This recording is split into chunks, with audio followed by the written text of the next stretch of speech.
বাংলাদেশ বিমান বাহিনী ভিআইপি ট্রান্সপোর্টের জন্য 3টি ভিআইপি হেলিকপ্টার কিনছে। সম্প্রতি এই বাংলাদেশ নৌবাহিনীতে গত পরশু অর্থাৎ 23শে সেপ্টেম্বর একটি ড্রোন আনুষ্ঠানিক। अस्सलाम वालेकुम वीवर, फिर से बहुत ही ज्यादा इम्पोर्टेंट वीडियो है। बांग्लादेश जो है जदीद और मॉडर्न किस्म के हेलीकॉप्टर के साथ पावरफुल किस्म के नेवी के लिए ड्रोन भी बाय करने जा रहा है, जिससे बांग्लादेश की नेवी और एयरफोर्स को बेनिफिट होगा इंशाल्लाह। तो आज की वीडियो का यही टॉपिक है। Without wasting the time video को स्टार्ट करते हैं। বাংলাদেশ বিমান বাহিনী ভিআইপি ট্রান্সপোর্টের জন্য 3টি ভিআইপি হেলিকপ্টার কিনছে। সম্প্রতি এই হেলিকপ্টার ক্রয়ের জন্য টেন্ডার ডাকা হয়েছে। এই হেলিকপ্টারগুলো মূলত রাষ্ট্রপতি, প্রধানমন্ত্রী, বিদেশি বিশেষ অতিথি এবং সামরিক বাহিনীর ভিআইপি বা বিশেষ ব্যক্তিদের চলাচলের জন্য কেনা হচ্ছে। যুদ্ধবিমানের মতো ফালতু জিনিস না কিনে ভিআইপি হেলিকপ্টার কেনার অনেক সুবিধা আছে। এগুলোতে অস্ত্র লাগিয়ে টাকা অপচয় করতে হয় না।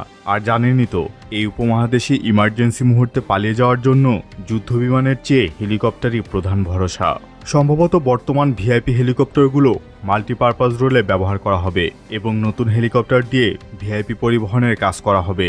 ভিআইপি হেলিকপ্টার কিনবেন তো ভালো কথা, কিন্তু এর সুরক্ষা ব্যবস্থায় কি রাখছেন? আমাদের দেশের রাষ্ট্রপতি এবং প্রধানমন্ত্রী রাশিয়ার নির্মিত MI-17 সিরিজের হেলিকপ্টার এতদিন ব্যবহার করেছে, কিন্তু একটাতেও আজ পর্যন্ত ডেকয় ফ্লেয়ার বা চ্যাপ ফ্লেয়ার দেখা যায়নি। অর্থাৎ মা বাবার দোয়া হেলিকপ্টার হিসেবে যুদ্ধক্ষেত্রে অবতীর্ণ হতে হবে। মিসাইল আসলে বসে থেকে দেখা ছাড়া আর কিছুই করার নাই এই ভিআইপি হেলিকপ্টার পাইলটদের। রাশিয়ান MI-17 ভিআইপি হেলিকপ্টার কেনার কথা থাকলেও হয়তো তা সম্ভব হবে না। আমরা অনেকেই হয়তো ভুলে গিয়েছি, বাংলাদেশ বিমান বাহিনীর অ্যাটাক হেলিকপ্টার কেনার অংশ হিসাবে 2021 সালে রাশিয়া থেকে 8টি Mi-28NE অ্যাটাক হেলিকপ্টার ক্রয়ের জন্য অর্থ বরাদ্দ করা হয়েছিল।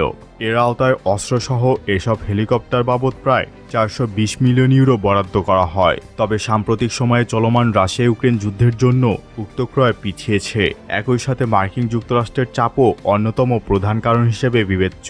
সাম্প্রতিক সময়ে প্রেসিডেন্ট ডোনাল্ড ট্রাম্প রাশিয়া ও চীন ঘেঁষা দেশগুলোকে শায়েস্তা করতে ট্যারিফ নামক অস্ত্র নিয়ে বসে আছে। ফলে রাশিয়া থেকে বাংলাদেশ পুলিশের জন্য ক্রয় করা 2টি MI-171 পরিবহন হেলিকপ্টারেরও ডেলিভারি গ্রহণ করতে পারছে না বাংলাদেশ। বাংলাদেশ নৌবাহিনীতে গত পরশু অর্থাৎ 23শে সেপ্টেম্বর একটি ড্রোন আনুষ্ঠানিকভাবে বহরে যুক্ত হয়েছে।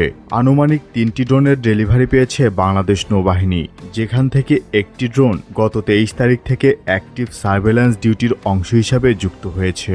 কিন্তু কোন ড্রোন যুক্ত হয়েছে তা আনুষ্ঠানিকভাবে ঘোষণা দেয়নি বাংলাদেশ নৌবাহিনী। বাংলাদেশ নৌবাহিনীতে যুক্ত হওয়া ISR ড্রোন গতকাল রাতে প্রথমবারের মতো ফ্লাই করেছে। এর মাধ্যমে বাংলাদেশ নৌবাহিনী বিস্তীর্ণ সমুদ্র সীমানায় ড্রোনের মাধ্যমে নজরদারির যুগে পদার্পণ করল।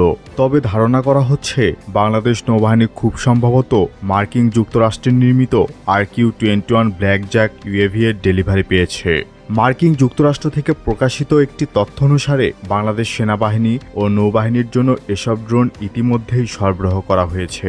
নৌবাহিনীর জাহাজ থেকেই এসব ড্রোন অপারেট করা সম্ভব এবং এগুলোর মাধ্যমে মেরিটাইম সার্ভেলেন্স আরও কার্যকরভাবে করা সম্ভব হবে। এদিকে যুক্তরাজ্য থেকে কেনা ওশেনোগ্রাফিক সার্ভে শিপ এন্টারপ্রাইজ আগামী বছরের মধ্যে নৌবাহিনীর বহরে যুক্ত হবে। যুক্তরাজ্য থেকে বাংলাদেশ নৌবাহিনীর জন্য সংগ্রহ করা oceanographic survey ship HMS Enterprise জাহাজটি আগামী বছরে বাংলাদেশ নৌবাহিনীর বহরে যুক্ত হবে। জাহাজটি এখন রিফিটিং করা হবে বাংলাদেশ নৌবাহিনীর জন্য। এছাড়া বাংলাদেশ নৌবাহিনী তাদের মংলা নেভাল বেজে একটি শিপ ডকিং রিপেয়ার ফ্যাসিলিটিস নির্মাণ করতে যাচ্ছে। ইতিমধ্যে ফিজিবিলিটি স্টাডি করা হয়েছে। এই ফ্যাসিলিটিতে 4000 টনের যুদ্ধজাহাজ মেরামত করার প্রকল্প হাতে নেওয়া হয়েছে। একই সাথে ভবিষ্যতে এখানে যুদ্ধজাহাজ নির্মাণ করাও সম্ভব হবে।